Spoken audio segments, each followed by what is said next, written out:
Hi friends, I am Muzammil यहया and आज की इस वीडियो में हम लोग समझेंगे कि आखिर मैटर होता क्या है, व्हाट इज मैटर, है ना। इसके बारे में हम लोग समझेंगे कि आखिर मैटर है क्या।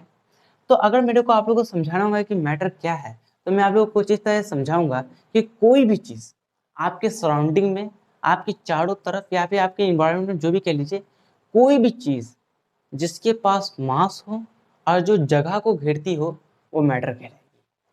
एकदम मैंने आपको सिंपल सी बात बताई है कि कोई भी चीज़ जिसके पास मास हो, जो जगह को घेरती हो, वो मैटर कहलाएगी। अगर मैं आप लोग को इसका एकदम सिंपल डेफिनेशन दूँ, बेसिक सा डेफिनेशन इसका यही होगा कि कोई भी चीज़ जो जगह घेरती हो और जिसके पास मास हो, वो मैटर कहलाएगी।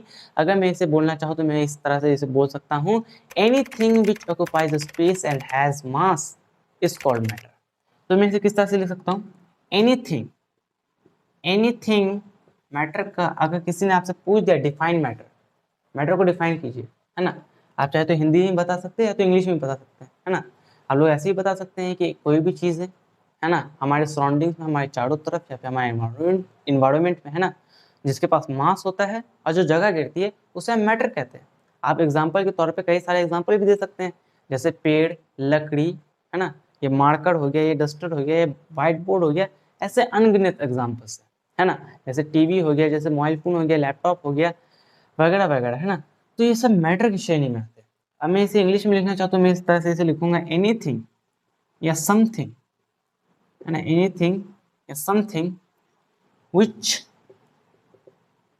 ऑक्युपाइज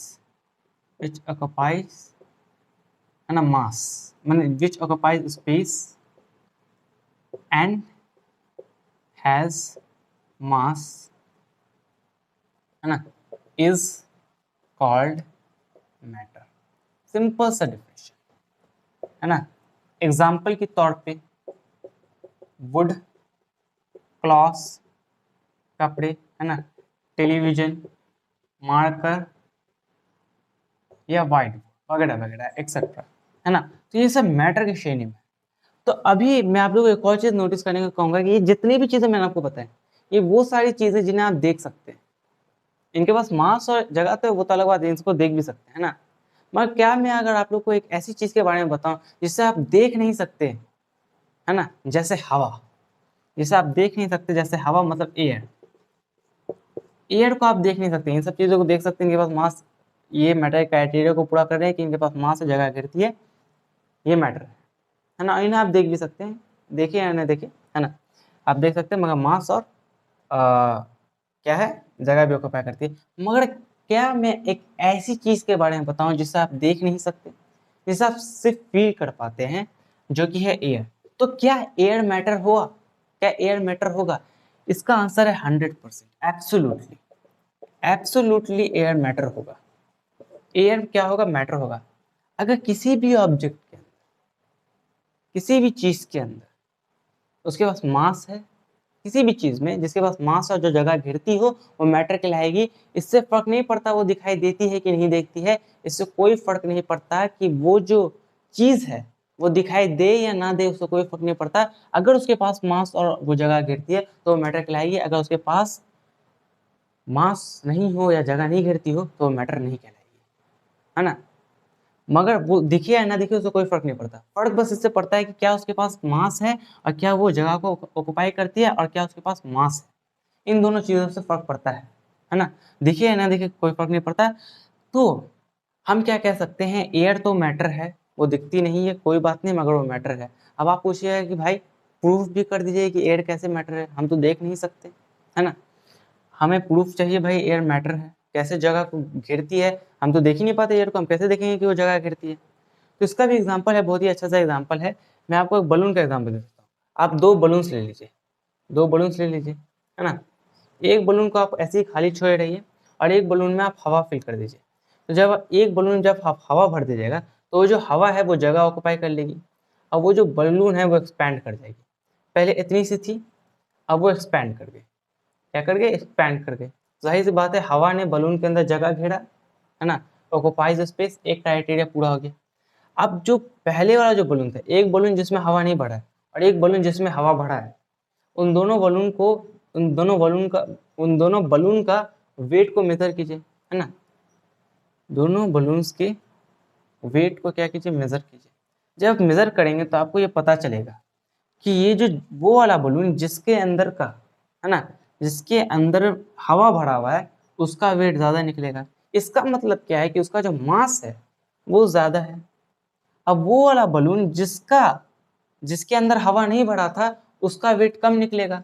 उसका वेट क्या निकलेगा, कम निकलेगा। इसका मतलब क्या, उसके अंदर का जो मास है, उसके अंदर का जो मास है वो भी क्या है, कम है। उसकी देखिए, जो जिस बलून में हवा नहीं भरा है उसका वेट कम निकलेगा, उसके अंदर का मास भी क्या होगा, कम होगा। अब जिस बलून के अंदर हवा भरा है उसका वेट आपको ज्यादा ही मिलेगा। आप मेजर करके देख सकते हैं आपको ज्यादा मिलेगा, और अगर ज्यादा मिलेगा तो इसका मतलब है कि उसका मास भी ज्यादा होगा। इसलिए है ना, तो एक क्राइटेरिया इसने पूरा कर दिया कि ये जगह भी घेरती है और इसके पास मास भी है।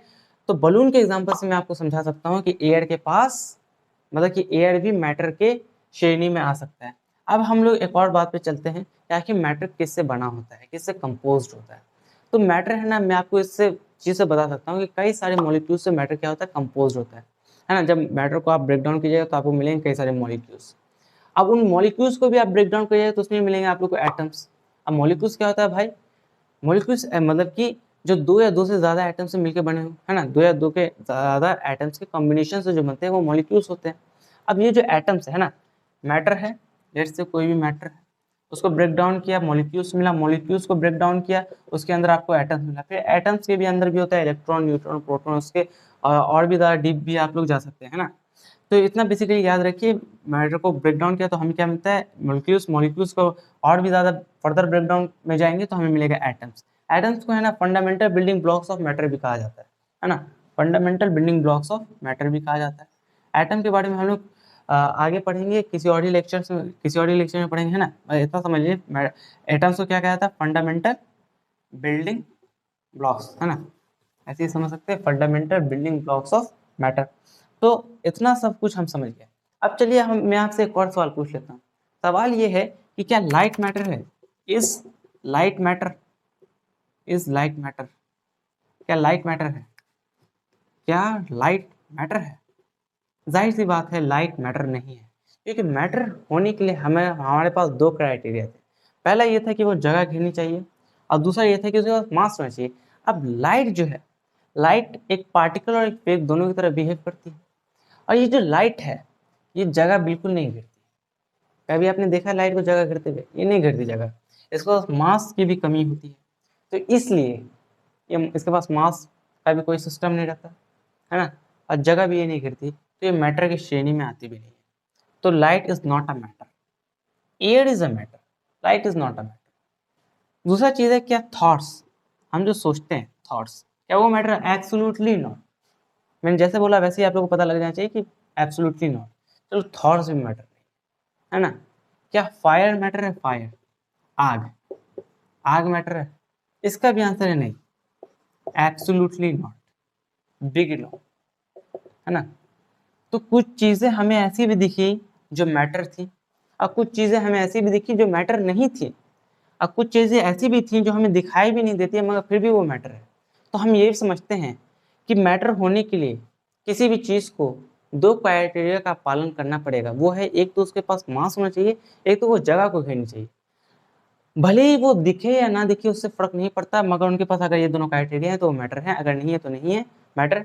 भले ही वो दिखे या ना दिखे मगर ये दोनों क्राइटेरिया होनी चाहिए तभी वो मैटर होंगे, अगर नहीं होंगे तो वो मैटर नहीं होंगे। तो इतना मेरे हिसाब से आप लोगों को समझ में आ चुका होगा मैटर की कहानी। मैटर के बारे में आप लोग अच्छे से समझ चुके होंगे। ये इंट्रोडक्टिव वीडियो था, मैटर का एज ए इंट्रोडक्शन मैंने दिया, है ना। तो मैं आशा करता हूँ कि आप लोग को अच्छी तरह से समझ में आया होगा, है ना।